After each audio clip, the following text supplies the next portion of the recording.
Okay, yeah. Football. Okay, it's my honor today to introduce our speaker, Jack Harnedy. Jack has had over 23 years of experience in the fast-paced consumer packaging goods industry, working across multiple functions with some of the world's largest and most well-known household brands. Recently, Jack was appointed Vice President of Revenue Growth Management at NutriBot, a rapidly growing global health and wellness company. Before joining NutriBot, he served as the Senior Director of RGM and Customer Finance at Hostess Brands.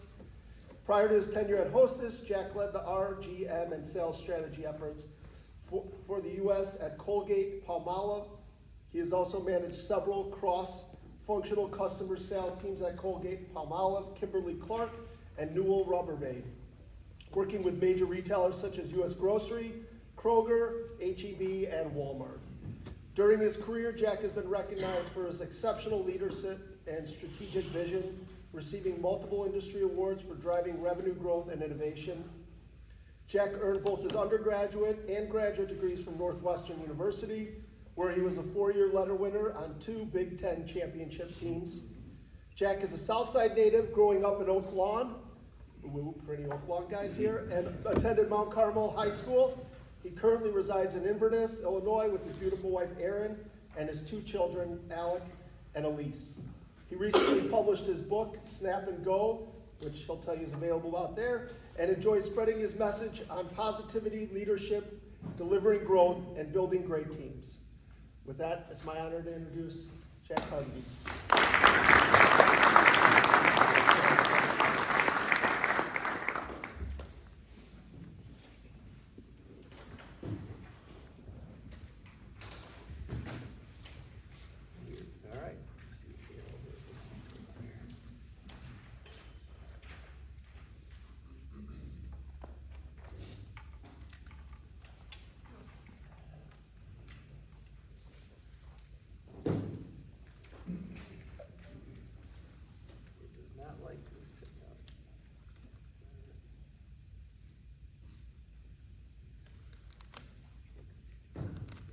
See what the P&L looks like for our company.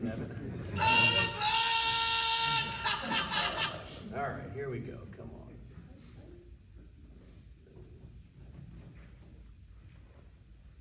Here we go. Meet Jack Harnedy, a titan in the consumer packaged goods industry with over 23 years of experience and the newly appointed Vice President of Revenue Growth Management at NutriBot.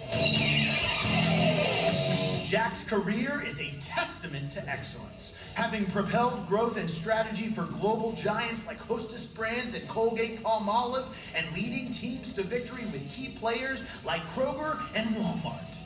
An alumni of Northwestern University, Jack not only excelled academically, but also shone as a 4-year letter winner on 2 Big Ten championship teams. Jack's latest endeavor, his book Snap and Go, embodies his commitment to positivity, leadership, and team building. It's more than just a read. It's an invitation to transform your approach to growth and success. Discover more about Jack's journey and how he's shaping the future of health and wellness at jackharnedy.com. Join us in embracing the power of positive leadership and the pursuit of excellence. Jack Harnedy, where vision meets action and extraordinary is just the start.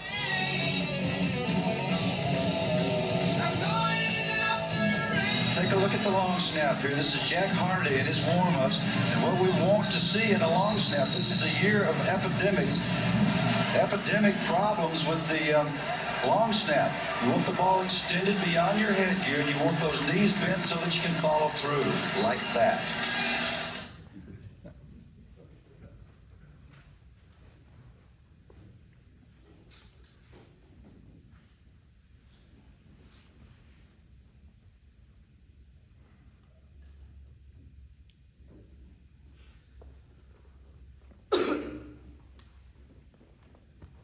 What's the one thing that you can do in your sleep that is so automatic that you can do it over and over again without even thinking about it? Breathe, snore. What else? Drool. Yeah. There's one thing that I could do in my sleep as a habit, over and over and over. It's called the American long snap. It's called the long snap in American football. You spread your legs, shoulder width apart. You have a Z in your knee. You address the ball. You take the ball. You know what? Can I get a volunteer? Come on up. Can I get a punt it? I'm gonna stand over here. Oh, awesome. Oh, yeah. Long snap, the football. Here we go.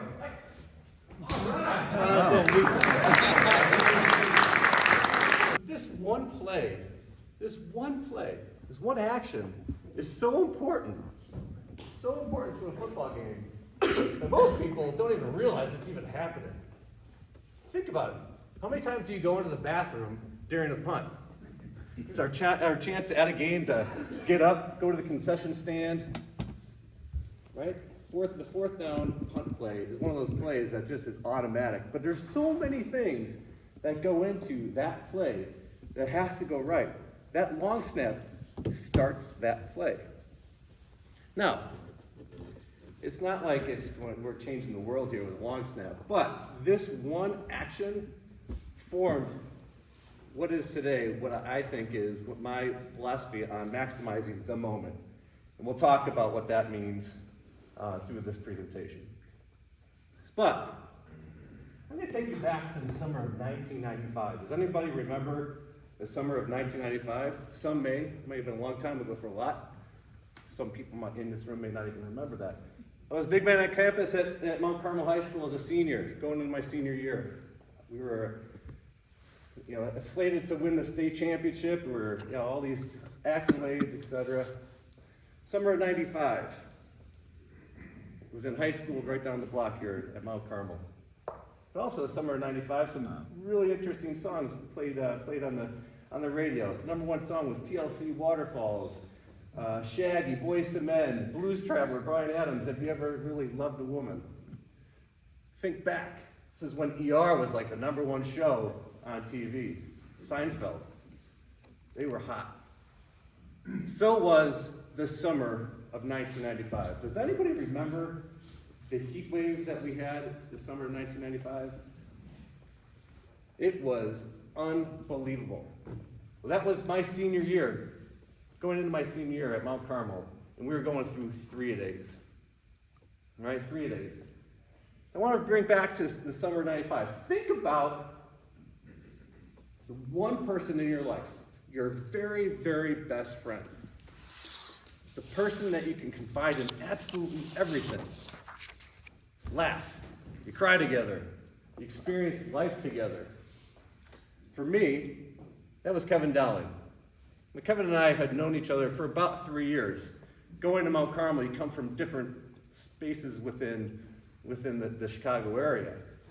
I didn't grow up with Kevin, but we quickly became very close friends on the football field and off the football field.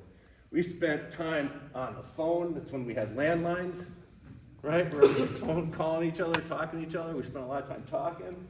We spent a lot of time in his basement talking, just talking about life, talking about football, talking about what we wanted to be, how we were going to live our lives.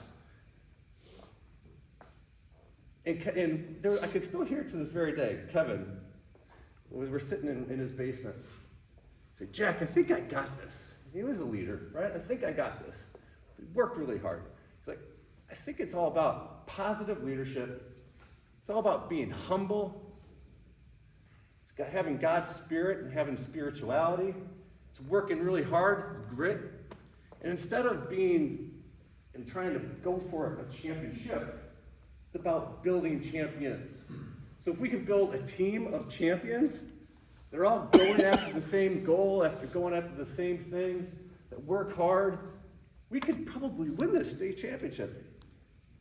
Yeah, that's great, Kevin. Yeah, you're right. That's probably how we want to do it. No doubt about it. So we're going through practice. Remember, summer '95, the hottest summer on record. 595 people passed away that summer in Chicago. As we're going through 3 days, we're working really hard. There's something not right. And you know the person next to you, Kevin, who played guard. You know him so well.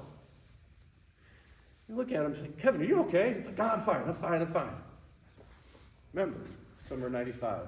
It was hot. We're going through practice. Again, he's just not Kevin. He's not right. Something's going on. But we go through practice, work really hard. Coach brings us up. We take a knee, and he collapses. Right there. Right where that green dot is. Right there. He's on the ground.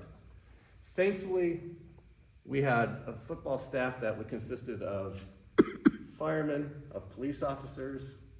They're all volunteers helping Mount Carmel. Got him from Jackson Park to Mount Carmel High School, put him into the pool, cooled him down.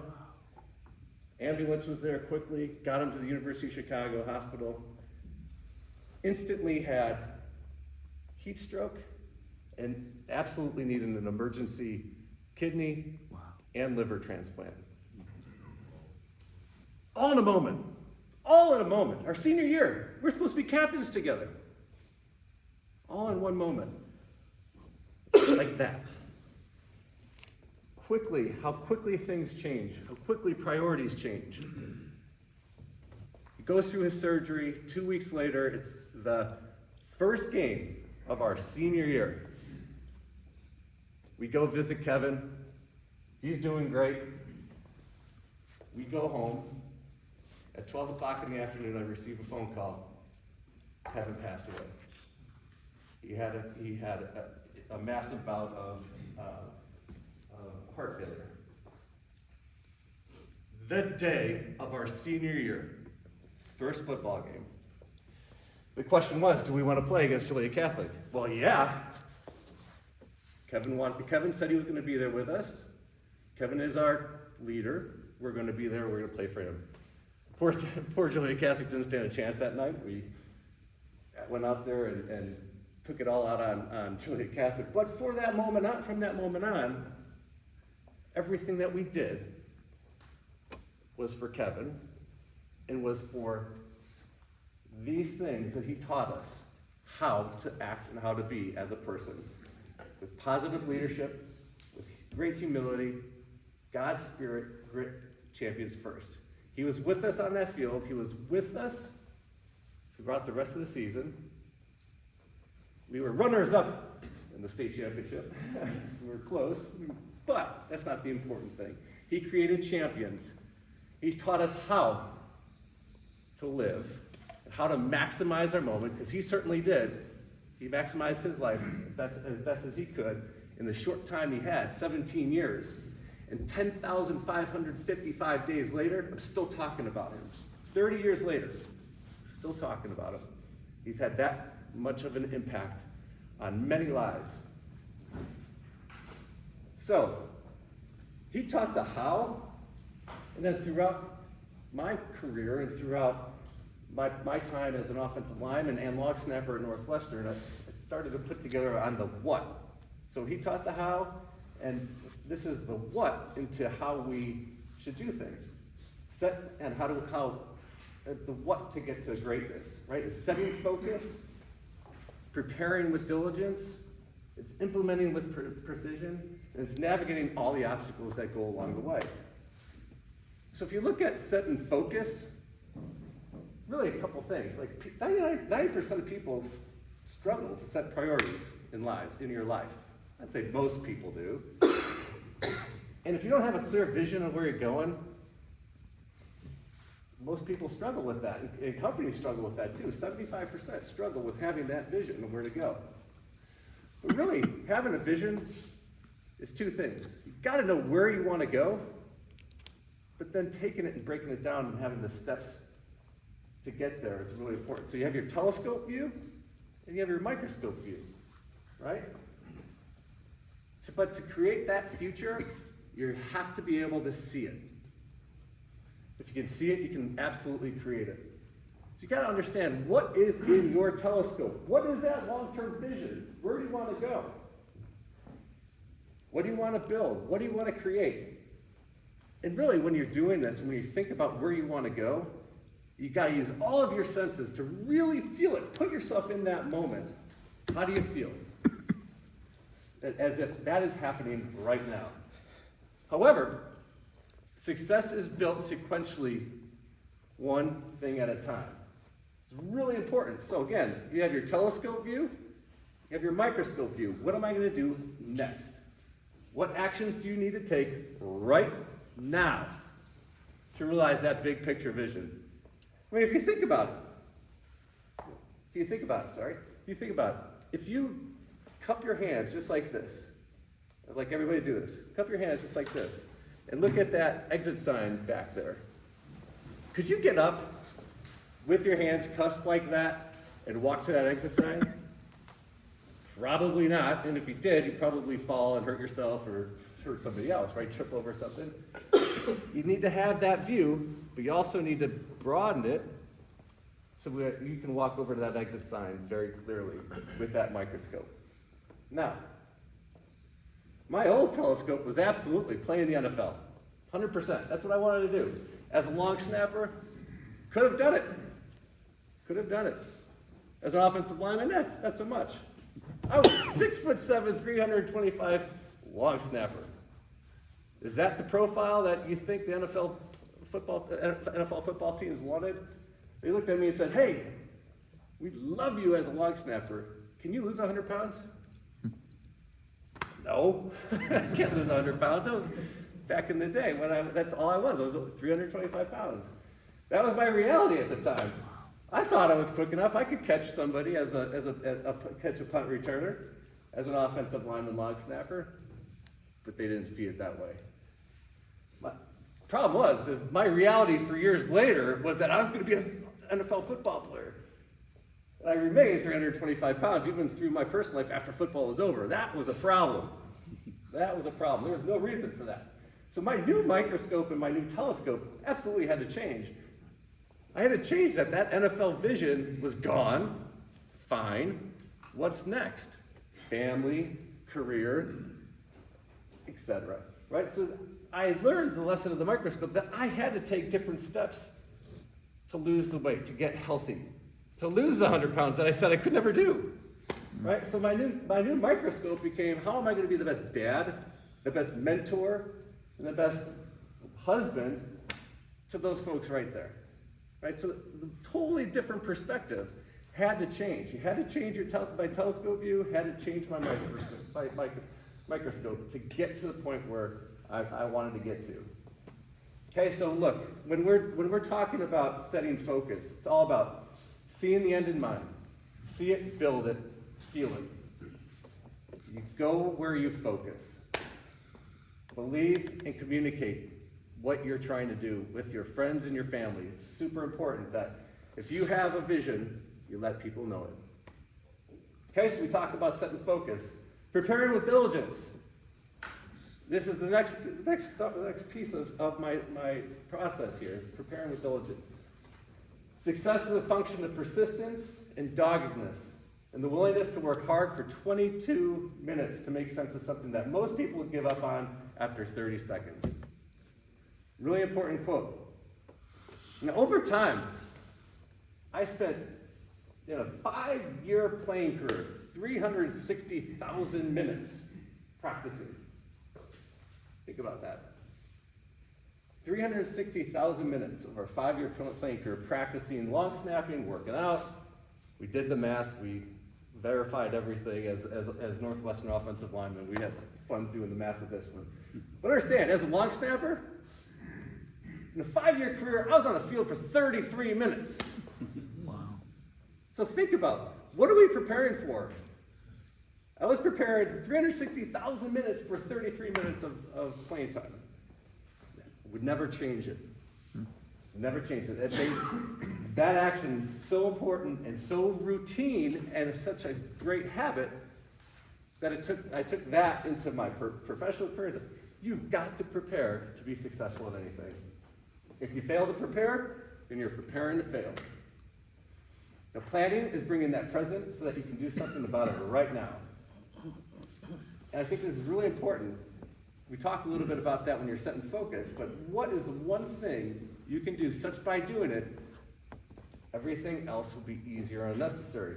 There are also often times when we're not prioritizing the most important thing right now. Take this easy task, we'll do this easy task.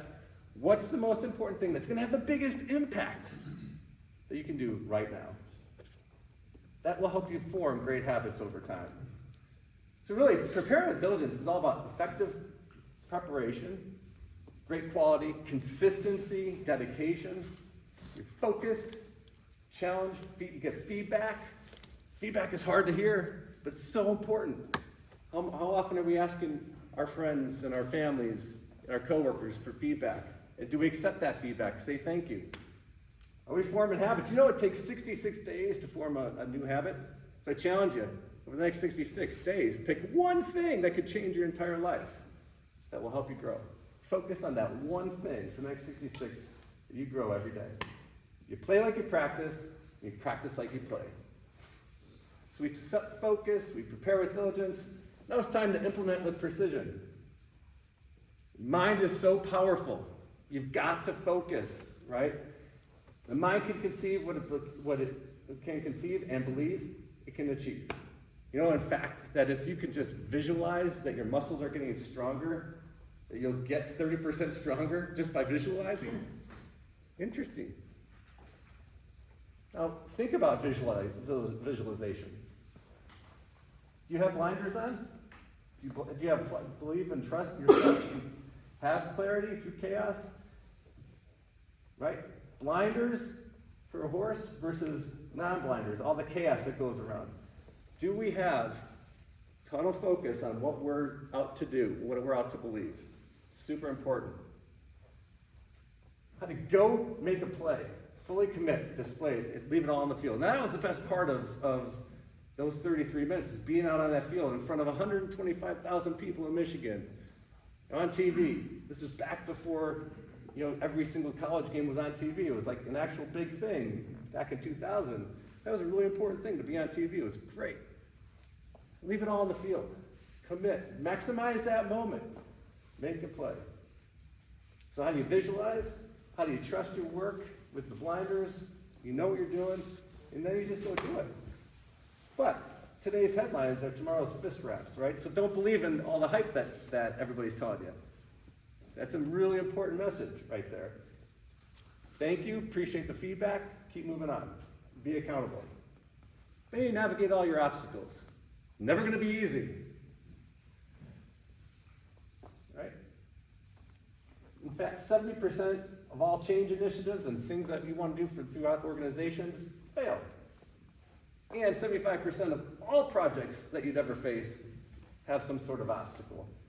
Do you operate with agility, and are you adaptable to change? Now, Michael Jordan said this great, right? Obstacles don't have to stop you if you run into a wall. Don't turn around and give up. Figure out how to climb it, go through it, and work around it.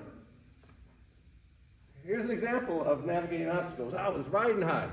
Everything was great. I was working for Kimberly-Clark. We won a big incentive trip. We were in Neva St. Kitts. It was fantastic. Beautiful view out of our room, our window.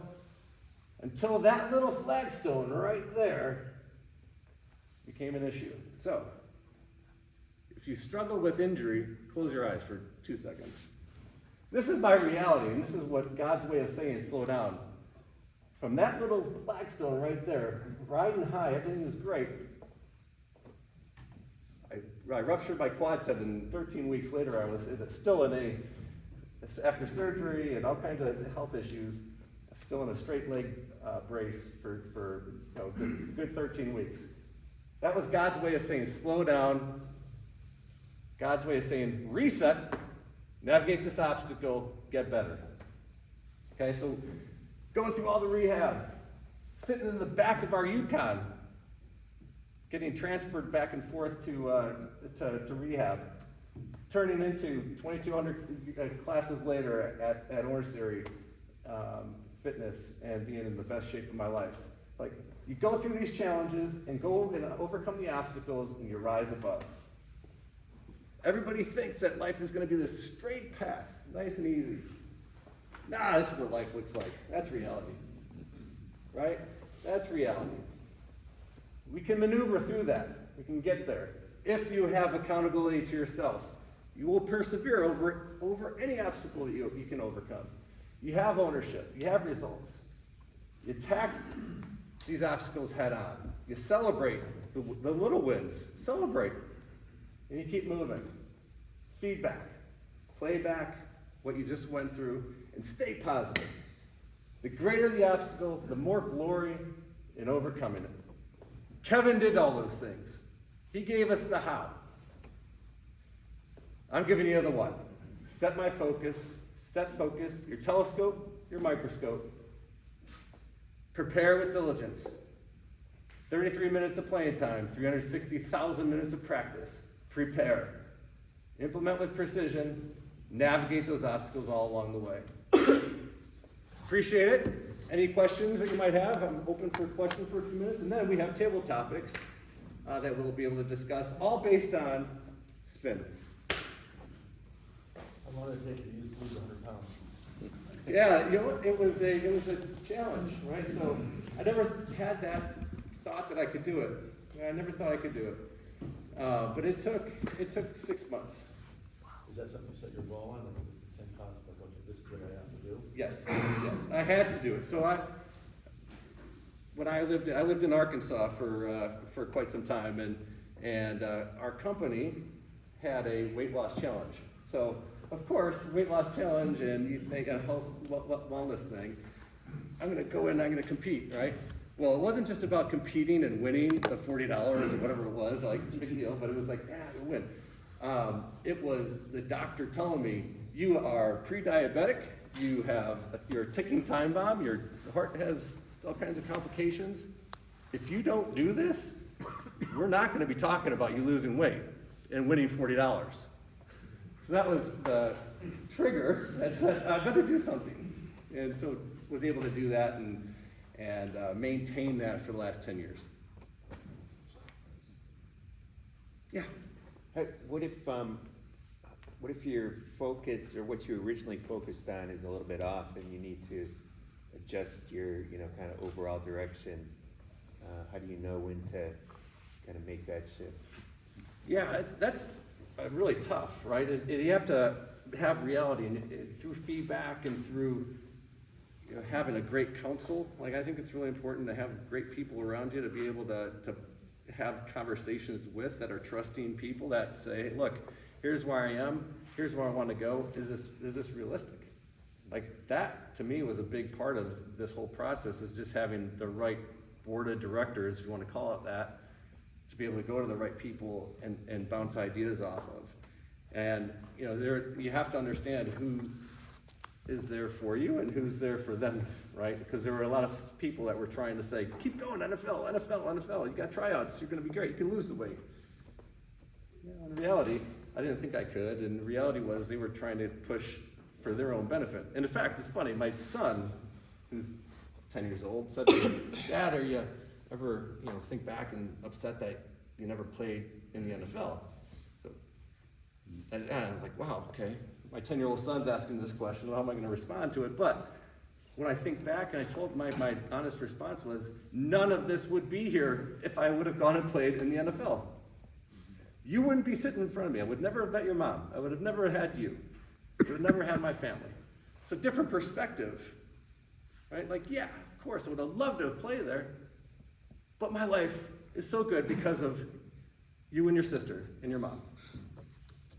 So it just helps to talk through some of the things, communicate often. I always talk about that, is just communicating with the right people and having that trusting group of people in your life to be able to have those conversations.